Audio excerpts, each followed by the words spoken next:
Bonjour, bienvenue à cette présentation de la plateforme TED Facture Fournisseur avec Esker en lien avec EBP.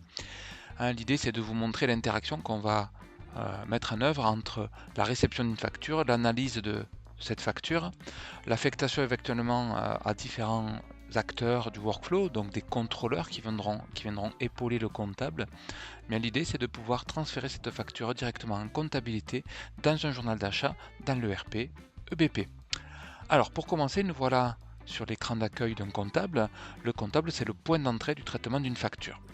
Vous remarquerez un tableau de bord tout à fait riche d'informations et particulièrement cette information liée à 25 factures assignées au comptable. Donc ces factures vont arriver sur la plateforme par email majoritairement, soit par un transfert de votre part, soit un scan to mail, pour que ces factures soient effectivement analysées. Alors l'analyse justement va débuter par l'analyse du PDF de la facture. Vous remarquerez sur le côté droit, donc effectivement on retrouve le PDF de la facture. Sur le côté gauche, on va trouver les données techniques de cette facture, au premier rang desquelles les vignettes ici qui représentent le nombre de pages des factures. Ensuite, on va être en lien avec la société. Il faut savoir que la plateforme elle est multi-société, donc vous pourriez avoir plusieurs sociétés pour lesquelles vous souhaitez traiter les factures. Ensuite, le code journal qui lui répond à vos contraintes liées à votre paramétrage, c'est le journal d'achat qui va être concerné. Ensuite, on va rentrer directement dans la lecture du document, comme le numéro de facture, comme la date de facture, comme le montant TTC, vous avez vu en bas à droite. Mais il y a une donnée tout à fait pertinente, c'est celle qui concerne le fournisseur. Eh bien, ce fournisseur a été identifié de façon automatique par tout l'apprentissage que propose la plateforme TEDSCare directement en lisant le numéro de TVA Intracom présent sur la facture. Eh bien, on a pu faire l'association avec le tiers. Et ce tiers, où est-il? Eh bien, ce tiers, il est stocké dans EBP. C'est ce qu'on va donc regarder directement ici. On retrouve notre tiers directement accessible ici. Au niveau des paramètres comptables, au niveau des fournisseurs, on retrouve notre fournisseur ici même présent. Présent dans les données, dans le référentiel EBP. Donc ce fournisseur a été identifié de façon automatique et s'il n'était pas identifié de façon automatique, il faudrait créer le fournisseur directement dans EBP pour qu'ensuite la facture soit associée à ce tiers. D'ailleurs, remarquez, quand on questionne ici la plateforme, on interroge l'ensemble des tiers fournisseurs présents sur l'ERP EBP. Alors, continuons la découverte de l'outil. Donc, on a trouvé le montant TTC qui a été identifié de façon automatique. Ensuite, contrôle qui sera fait sur les conditions de paiement, donc les conditions de paiement qui sont associées au tiers, avec la détermination automatique de la date d'échéance ou pas. Donc, c'est vous qui choisirez comment vous souhaitez traiter vos échéances. Et ensuite, on rentre dans le détail de l'affectation comptable par le biais de la ventilation de ce montant hors taxe. Et là, en l'occurrence, ce montant hors taxe a été ventilé en une seule ligne sur un compte 606 400. Rien ne nous empêche effectivement de dire mais non, je vais ventiler 40 € dans ce compte et regardez, très facilement le comptable peut dupliquer la ligne ou insérer une ligne en dessous en disant non, je vais ventiler les 40 € dans un compte 607. Vous imaginez que ce compte comptable est bien issu du référentiel EBP, donc je peux le consulter directement en accédant ici à cette combo box. Il est possible aussi de procéder à la ventilation analytique si vous gérez ce type de traitement extra comptable. Donc j'affecte le code affaires, j'affecte le code produit si nécessaire.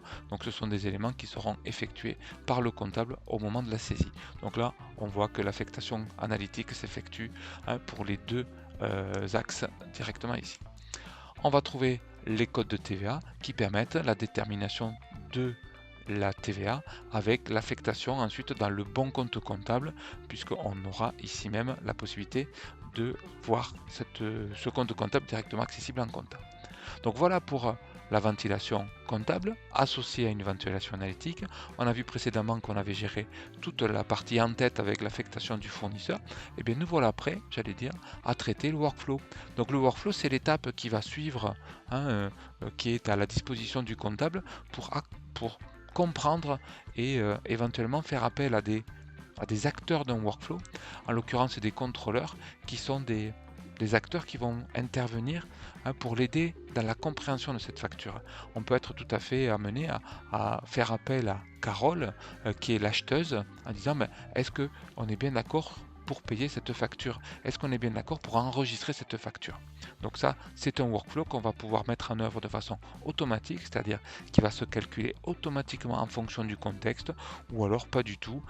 C'est le comptable au moment du traitement de sa facture qui lui fera appel. Alors regardez comme c'est simple, hein. Je vais ici effacer les différents acteurs. Je vais donc pouvoir ici ajouter éventuellement un contrôleur ou un approbateur. Donc le contrôleur, c'est celui qui accompagne. Là, en l'occurrence, nous allons tout simplement comptabiliser la facture, c'est-à-dire qu'on va souhaiter la mettre directement dans le compte comptable, dans le code journal. Voilà, nous avons cliqué sur le bouton comptabiliser et donc là il s'agit de mettre en œuvre un contrôle, enfin un traitement qui va s'opérer en tâche cachée qui permettrait au comptable, pourquoi pas, de traiter une autre facture le temps que le traitement s'effectue. Alors je vous propose d'aller voir en comptabilité si cette écriture s'est correctement générée. Allez, on va revenir sur l'application, on va aller dans le menu quotidien, tiens, dans le journal d'achat, pour la période de février, eh bien voilà mon écriture qui est arrivée toute seule, qui a été générée de façon automatique par le biais de l'action de comptabilisation qui s'est automatiquement déclenchée lorsque la personne a cliqué, lorsque le comptable a cliqué sur le bouton comptabiliser. On retrouvera les deux comptes comptables qui ont été mis en œuvre et le compte de TVA qui vient évidemment mentionner les sommes, enfin les TVA pour les deux comptes généraux bien évidemment. Donc là on a bien une interaction entre une plateforme tête facture fournisseur et Esker et le RP EBP. Une fois que cette facture va être, le cheminement futur de cette facture, c'est qu'elle va être réglée, elle va être payée, et donc l'écriture va être lettrée. Donc nous avons un process qui fera évoluer de façon automatique la facture au niveau de son paiement, d'accord? Dès lors que le lettrage aura été constaté, eh bien le statut de la facture viendra être modifié dans Esker et ainsi les widgets seront mis à jour de façon automatique avec la performance financière et des indicateurs financiers liés au paiement de ces différentes factures. Donc on le voit finalement, cette interface sera celle du comptable qui lui permettra de traiter une facture, de la reconnaître, de la comprendre, éventuellement de faire appel à un ou plusieurs contrôleurs qui vont l'aider dans la bonne compréhension de cette facture. Et ensuite, l'écriture se passera automatiquement et le statut de la facture viendra être modifié tous les jours de façon automatique par un process en tâche de fond qui mettra à jour le statut de la facture pour signifier qu'elle est payée.